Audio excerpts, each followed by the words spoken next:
Hi, my name's David Harker. I'm the Chair of Philosophy and Humanities here at ETSU. One of the things I love about philosophy is its breadth. Whether you're interested in science or religion or politics or ethics or logic, philosophy has really interesting things to say. One of the important subdisciplines within philosophy is the philosophy of law. In the spring, Dr. Allen is going to be teaching a course on philosophy of law. So I suppose the first question I have to ask Dr. Allen is, what does philosophy have to do with law? So I'm going to try to answer David's question, what does philosophy have to do with the law, by asking another question. This is a question that was once posed by the Austrian jurist Hans Kelsen. So Kelsen asked us the question, what is the difference between the robber and the tax collector? Okay, so both of them are making demands on you to hand over your money, and they're backing it up with coercive threats. So the robber, for instance, is going to say, your money and life, hand it over, or I'm going to break your legs. On the other hand, though, the tax collector is going to say something more like, well, if you don't pay up, we'll put a lien on your bank account, we'll pile up fines until you're massively in debt, and then we'll threaten to throw you into the slammer. Right. Looks like they're doing essentially the same kind of thing. But most people want to be able to make the claim that the law is fundamentally different. Mm-hmm. Is it? Well, one famous line from a leading American economist is that, well, you know, taxation, this is basically government, theft by government. Right. Okay? The only real difference here is that the tax collector is acting under the colour of law. But law is really just being used by the state as a convenient excuse for robbing its own citizens. Mm-hmm. Okay? However, that seems to be deeply unsatisfactory to most people. But the law itself has a problem dealing with this. So what can you say here? Well, you have to pay your taxes because the law's the law, that's all there is to it. Okay? But to that extent, the law does not seem capable in its own light of justifying the demands, the coercive demands it makes upon us. The law cannot justify itself. There has to be a justification of the law, and that's where philosophy comes in. Okay? Philosophy is then offering a variety of different ways to provide a justification for the law that would lead us to believe that we ought to pay our taxes, so to speak. The law is something that we are bound in conscience to obey. The law itself can't do that. Philosophy perhaps can.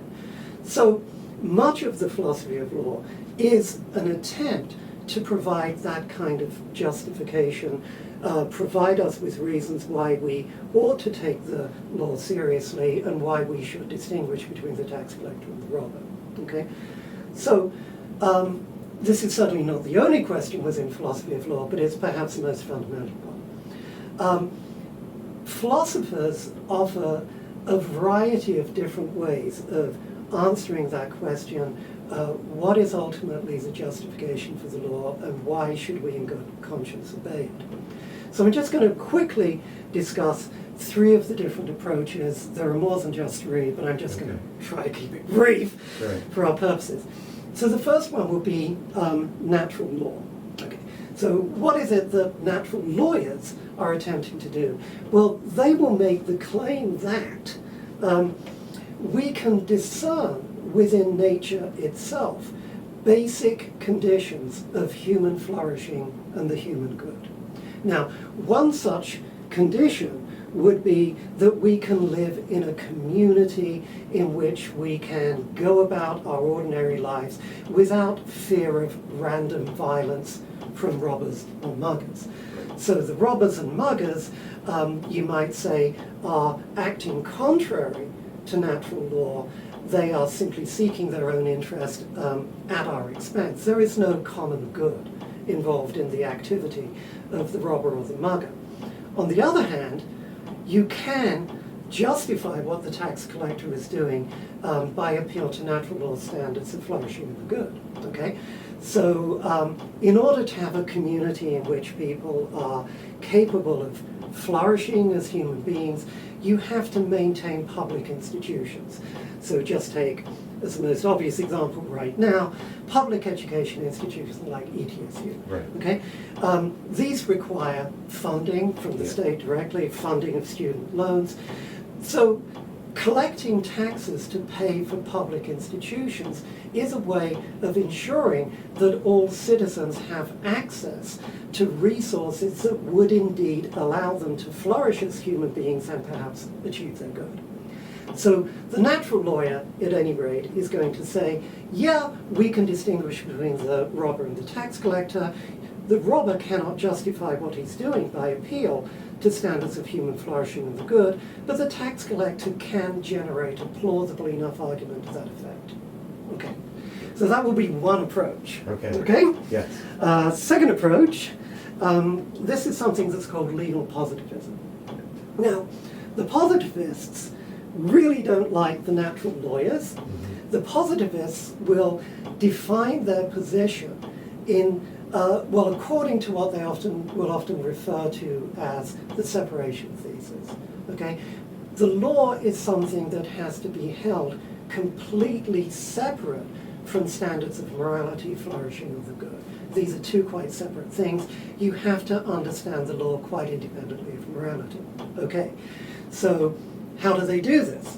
Well, we don't want to understand law in terms of moral precepts or principle. We simply understand it in terms of a hierarchy of rules.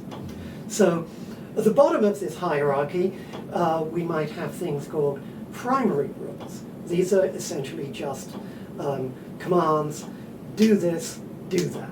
A little bit higher up on the hierarchy, we might have a set of secondary rules that are designed to adjudicate between primary rules when they come into conflict with one another. And it goes on and on. We stack up rules upon rules until we come to the constitutional rule of recognition, or what our friend Hans Kelsen wants to call the ground norm, or the Grundnorm, given that he's Austrian. So what's the idea? Well, everything lower down the hierarchy has to be justified according to what's coming higher up until you get to this ground law. But Kelsen then wants to tell us there is nothing that justifies the ground law. You cannot make an appeal to natural law. There is just the ground law, okay? Which kind of creates a problem for the legal positivist. Once you're trying to tell me that we can justify the law, now you're telling me that you have to reference everything to this ground law, but you can't justify the ground law. So what in the hell does the ground norm even tell us? It just tells us that you should do what the Constitution prescribes. So it's kind of like, you know, we're bears because we're bears because we're bears. You just reach a justificatory dead end. Mm-hmm. So a lot of people are not terribly happy about that. How does Kelsen try to deal with this? So he'll make the claim that you can sort of justify the ground rule without appeal to morality, simply by appealing instead to a standard of effectiveness. Unless we've got the ground rules in place, we cannot effectively maintain the entire system of legal rules. Without the ground rule, everything collapses into chaos. Okay? So you've got justification by effectiveness as opposed to a moral justification. That's still a bit dodgy, as a lot of people will see it. So many Americans, for instance, will say, okay, I get that, Hans. Yeah, the Constitution is necessary as a ground rule to prevent us from collapsing into anarchy. So yeah, that's an effectiveness consideration. But don't we also want to say that the constitutional ground rules have some kind of moral justification such that they're not just arbitrary, right? So this point, there's a third approach. This is an approach that's called law as integrity. This is something that's developed by an American philosopher and jurist, Ronald Dworkin. So what does Dawkins do here? Well, he's going to try to put morality back into the law, but he's going to try to do this without reaching all of the way back to natural law. Okay, so how does he do it? Well, he makes an appeal to what he calls hard cases. So the hard cases are those cases that you cannot resolve strictly by appeal to rules in the manner of legal positivism. So one of his most interesting cases here, this was Riggs versus Palmer. So in this case, you have a guy who's waiting for his inheritance, but the testator of the will just won't die. So he loses patience and murders the testator. Okay? So the problem here for legal positivism, as Dawkins sees it at any rate, is that if you just strictly follow the rules, you have to give the murderer his inheritance. But when this went through the courts in New York, the judge ruled that the rules, or the legal rules, have to be interpreted through general moral principles. So it would be a violation of a general moral principle to allow somebody to benefit from their own wrongdoing. Right. Okay? So the way that was actually judged was quite contrary to legal positivism. The judge wanted to interpret the rules in light of a moral principle. Okay, all right. So Dworkin tries to then work with that idea. Okay, I think the only way that we make sense of that is thinking about the integration of legal rules with general moral principles. But I don't want to go back to natural law, so I'm going to make this general appeal to the history of our community. And we can only really understand that through the integration of moral principles, political principles, and legal rules. Okay? So he now makes the claim lawyers and judges are fundamentally interpreters of the shared moral, legal, and political history of our community. Okay? And he tries to work this out in a couple of ways that I've always thought were kind of fun. So the first one he comes up with is that you have to understand lawyers and judges as rather like co-authors of a chain novel. Okay? Right. Right, okay. Okay, so what's he getting at here? We have this history of past judgments that are pulling upon moral principles, political principles, legal rules. We've got multiple chapters in the history of our community. So when the judge is making a new decision, issuing a new judgment, that's rather like he's adding a chapter onto the chain novel. But in writing that, he has to interpret the whole history of the community morally, legally, and politically to try to find the best interpretive fit between his chapter and the previous chapters.